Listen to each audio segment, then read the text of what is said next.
right, in the last video we looked at changing conditional statements. We talked about a converse means we're going to switch our hypothesis and our conclusion. Our inverse means we're going to negate our hypothesis and conclusion. And our contrapositive, we're going to do both, switch and negate our hypothesis and conclusion. If the first conditional, the original, and the converse, where it's been switched, if those are both true, then we can write what's called a biconditional statement, your conclusion, if and only if your hypothesis. Okay, and then we looked at an example. Let's look at another example.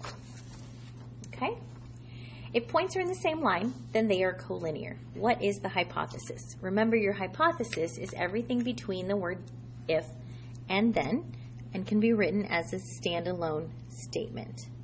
So we don't include the word if, we don't include the word then. My hypothesis is points are in the same line.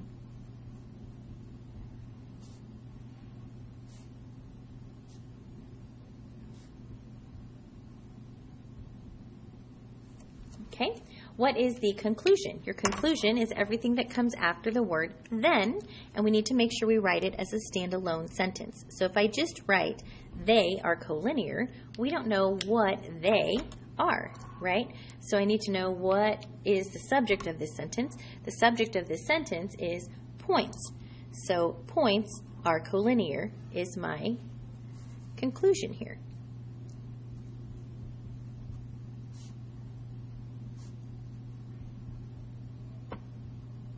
Okay, so my subject, points are in the same line, and my hypothesis, points are in the same line, and my conclusion is points are collinear. All right, so now I want to do the converse. So think about what the key word for converse is. The key word for converse is switch. So that means I'm going to start with if, and then I'm going to switch these. So instead of starting hypothesis and then conclusion, I'm going to start with my conclusion and say if points are collinear. I'm switching. If points are collinear, okay, then now I'm going to put my hypothesis. Points are in the same line. If points are collinear, then points are in the same line. You should say the points, right? Because we want it to be grammatically correct. Or we could just say if points are collinear. We already know we're talking about points, so I could say then they are in the same line. Then they, we know that means the points are in the same line.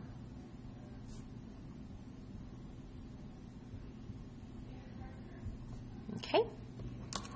All right, then the next one they want me to do is the inverse. Remember, my key word for inverse was not or to negate. So I need to figure out where it's going to be the most sensible to put a not in here, right? Sometimes we just throw it in and it doesn't make any sense. We still start with the word if. And then think about where we're going to put the word not. If points not are in the same line, that doesn't sound right. If points are not in the same line, now that sounds good. If points are not in the same line. So that's what I'm going to go with. If points are not in the same line,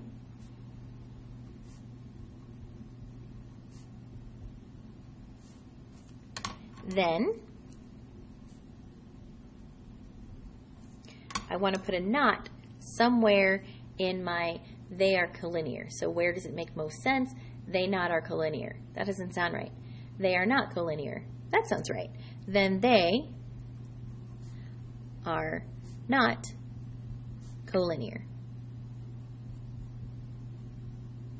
Okay? Sometimes you have to add a couple extra words, like you might have to say do not or doesn't. So just make sure that it sounds correct. If you say it out loud, then you should be okay.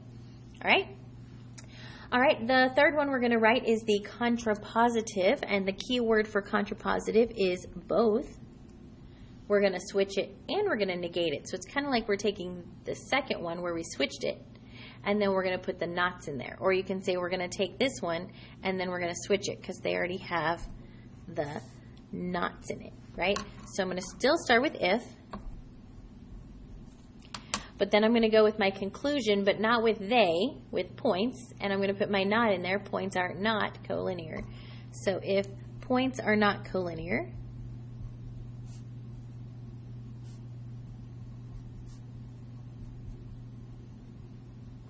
so I've got my not in there, and I'm switching it. My orange is coming first.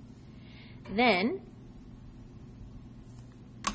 now I'm going to use my first part, but again, I don't have to say points. I could say then the points. I could, but since I already know I'm talking about points, I can say they.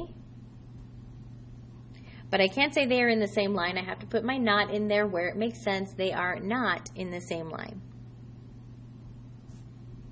And you could even make that, what is it called, a conjunction? They aren't in the same line. That's fine. They are not in the same line. Okay, so again, I've got my not in the first part, I've got my not in the second part, and I switched it. So my orange came first and my blue came second. Okay? All right, the next one, if possible, write a biconditional statement. If not possible, explain why. So let's look and see if we can write a biconditional statement. Let's look at the validity of all of our statements. My original conditional, if points are in the same line, then they are collinear. Well, the definition of collinear is points on the same line. So this is a true statement. Okay? The next one says, if points are collinear, then they are in the same line. That's still true. Okay?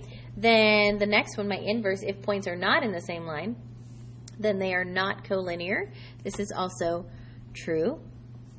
And the last one, if points are not collinear, they're not in the same line, this is also true. Okay, so all four of my statements happen to be true. The only two we need to concern ourselves with when we're working with a biconditional statement is a statement can be written only if both the original conditional and the converse are true. So my original is true and my converse is true. So that means I can write a biconditional. Remember, the biconditional is written with the conclusion, then the words if and only if, and then the hypothesis. Okay? So I'm going to start with the conclusion. They are collinear, but I can't use they because I don't know what they are, so I'm going to go with points. Points are collinear.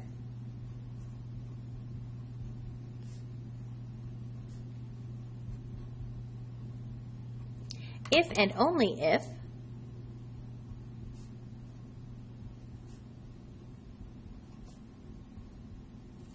and then I'm going to use my conclusion. Oops, y'all can't see what I'm writing. Points are collinear if and only if my conclusion is points are in the same line, but I don't have to use the word points because it's the second half and I've already referred to my points, so I can say points are collinear if and only if they are in the same line.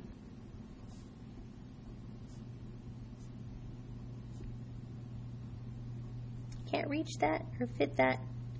Same line. Okay, so points are collinear if and only if they are in the same line is my biconditional statement. Okay, which your biconditional statement will always be true because you can only write it if your original and your converse are both true. Okay, one fun little thing, if you really like to abbreviate, sometimes you will see people abbreviate this if and only if with the word if, but with two F's. It's just something that sometimes people do as like shorthand. So if you ever see an if with two F's, it means if and only if. So points are collinear if and only if. It's the only way it can possibly happen is if they are in the same line. Okay?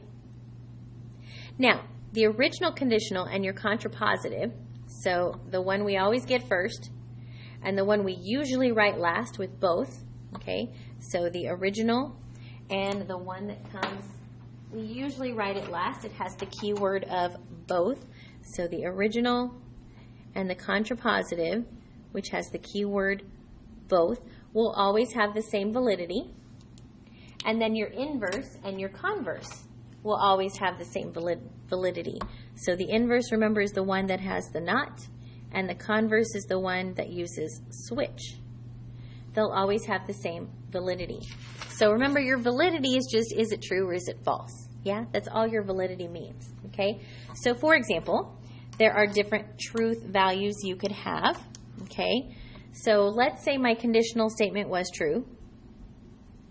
That means my contrapositive will also have to be true because these two are always the same. Okay? My converse does not have to be true just because my conditional is true. The converse can still be false.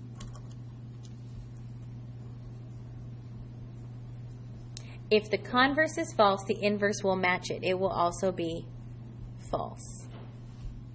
Okay? Now, my conditional could be true,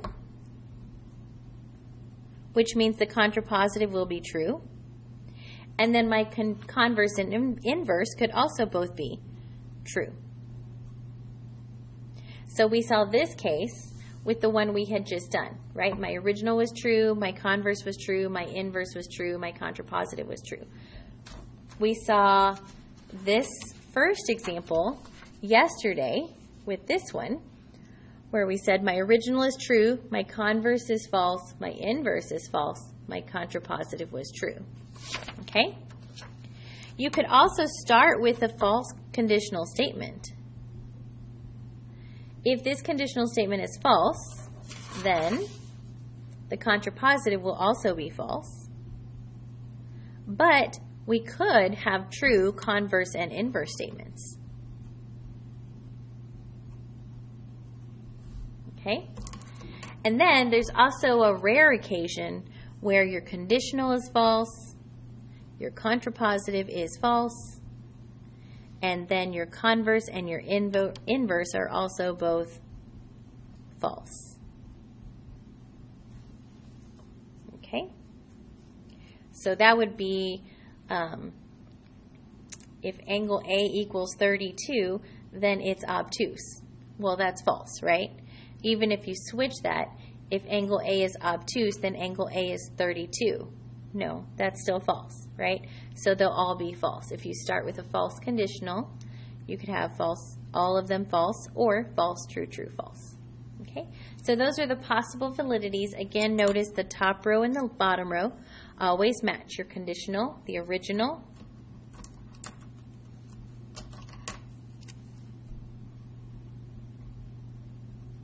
and your contrapositive, which is where you do both switch and negate, will always be the same.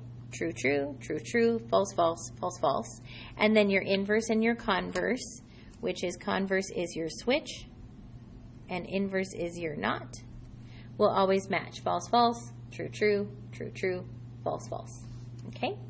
All right, so hopefully that helps you with your converse, your inverse, your contrapositive, and the biconditional statements. All right? If you have any questions, hopefully I'll see you in sync time or in tutoring. Thank you so much for watching.